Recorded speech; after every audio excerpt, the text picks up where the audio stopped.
அவருடைய குருபூச்சிங்கிற பேர்ல அங்க போற இடத்துல கொடி ஆட்டிக்கிட்டு வண்டியில வந்து முழுக்க கிளாஸை போட்டு மறைச்சிக்கிட்டு இப்ப சமீபத்தில் கூட மதுரையில ஒரு கல்லூரிக்குள்ள கார்ல போய் பைக்ல போயிட்டு அந்த பொண்ணுங்களை டீஸ் பண்ணா. எனக்கு அதே மாதிரி குருபூஜை நாள்ல அப்ப அந்த நாளை வந்து புனித நாளாக கொண்டாடக்கூடிய அந்த நாள்ல முளைப்பாரி எடுத்து காவடி எடுத்து மொட்டை போட்டு எத்தனையோ வந்து பழனி முருகனுக்கு என்னென்ன செய்யறாங்களோ அதை அத்தனையும் பசுமனுக்கு செய்யறாங்க. அந்த மாதிரியான மக்களை கோபி சுதாகர் இழிவுபடுத்தினாங்களா?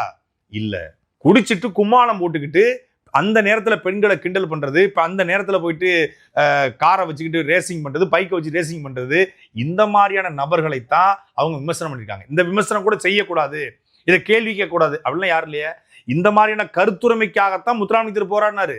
வாய்ப்பூட்டு சட்டம் வெள்ளக்காரங்க போடப்பட்டு அந்த வாய்ப்பூட்டு சட்டத்தை உடைத்து எரிந்து களத்தில் நின்ன ஒருத்தரை நீ எவனும் பேசக்கூடாது, அந்த சமூகத்தை பேசக்கூடாது கேள்வி கேட்பாங்க.